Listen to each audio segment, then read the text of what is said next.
Assalamualaikum warahmatullahi wabarakatuh. Alhamdulillah ala ni'amillah wassalatu wassalamu ala rasulillah wala hawla wala quwata illa billah amma ba'da. Wa qala ta'ala qad aflaha man zakkaha wa qad khaba man dassaha. Sungguh berbahagialah orang yang mensucikan jiwanya dan merugilah orang yang mengotorinya. Pemirsa Madu TV yang saya hormati, ada 3 hal yang bisa kita jadikan sebagai pedoman agar kita terhindar dalam kehidupan di dunia ini dari kehancuran, dari keruntuhan. Yang pertama adalah hati. Hati kita haruslah setiap hari selalu diisi dengan nilai-nilai keimanan kepada Allah Subhanahu wa taala dan Rasul-Nya. Yang kedua adalah pikiran kita. Akal dan pikiran kita itu hendaknya selalu kita arahkan untuk bertafakur terhadap ayat-ayat Allah Subhanahu wa taala, baik itu yang berupa Qur'aniyah ataupun kauniyah yang memang terhampar luas di alam jagat raya ini. Yang ketiga adalah jasad kita, anggota tubuh kita, panca indera kita, itu hendaknya dalam setiap saat kita langkahkan, kita arahkan untuk selalu beribadah kepada Allah Subhanahu wa taala, tentu dalam makna yang lebih luas. Lisan kita arahkan untuk memberikan nasihat yang baik. Kemudian lisan kita jaga agar tidak memberikan informasi-informasi yang bohong, informasi-informasi yang bisa menjadikan keruh suasana. Kita punya tangan, kita punya kekuasaan. Kita gunakan untuk menolong orang-orang yang membutuhkan. Pemirsa yang saya hormati, ketiga hal tersebut satu sama lain semuanya adalah saling berkaitan.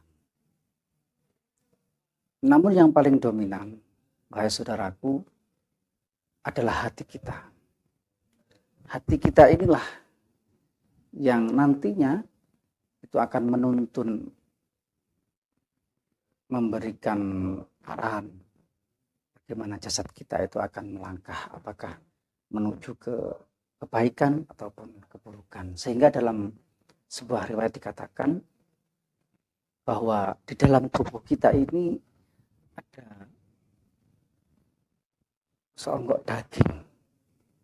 Ada sebuah daging, apabila daging itu baik, maka baiklah seluruh jasadnya. Namun apabila daging ini buruk, maka buruklah jasad itu. Dan itu adalah hati.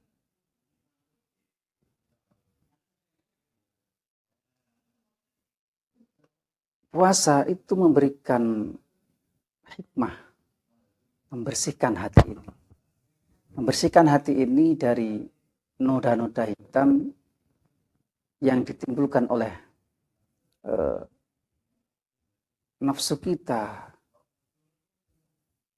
yang ditimbulkan oleh kemaksiatan-kemaksiatan yang kita lakukan. Imam Al-Ghazali, Hujjatul Islam, beliau mengatakan bahwa lapar dan dahaga orang yang melakukan puasa itu mampu menuntun orang yang melakukannya untuk mencapai derajat takwa. Seperti dikatakan dalam sebuah ayat, ya ayyuhalladzina amanu kutiba alaikumussyam kama kutiba alal ladzina min qablikum la'allakum tattaqun. Dan lapar dahaga orang yang berpuasa inilah yang akan menuntun pelaku atau orang yang melakukan puasa tersebut meniti jalan dan mampu membersihkan noda-noda hitam, bintik-bintik hitam yang ada dalam hati orang yang melakukan puasa tersebut. Puasa, mengapa demikian? Karena ketika orang melakukan puasa, secara otomatis dia akan dituntut untuk melakukan hal-hal yang baik. Salah satunya adalah kejujuran. Orang berpuasa itu harus jujur, dia harus jujur. Jadi sebelum waktunya dia berbuka, ya dia harus tetap menahan haus, menahan laparnya. Karena kalau dia tidak melakukan itu, dia berbohong, walaupun toh tidak ada manusia di sekitarnya yang melihat, maka hukum batal akan disematkan kepada dia. Orang yang melakukan puasa secara otomatis akan disiplin. Orang yang melakukan puasa secara otomatis dia akan lebih sering mendekatkan diri kepada Allah. Dan orang yang melakukan puasa itu dididik secara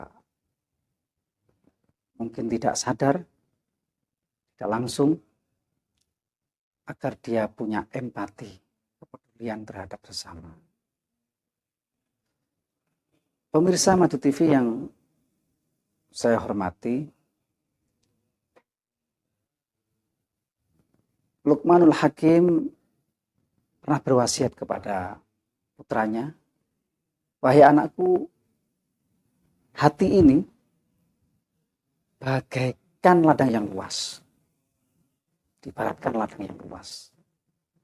Maka wahai anakku, tanamlah di sana berbagai macam kebaikan. Kalaupun toh nanti ada 1, 2, 3 yang mungkin tidak tumbuh, maka yakinlah pasti di sebelah sana atau di sebelah yang lain itu pasti ada minimal satu yang akan tumbuh, dan itu akan menjadi harapan kita menggapai atau menjadi sebab rahmat Allah Subhanahu wa taala turun kepada kita." Selamat menunaikan ibadah puasa 1433 Hijriah. Semoga ibadah kita di tahun ini diberikan kelancaran, kemudahan. Sekian dari saya.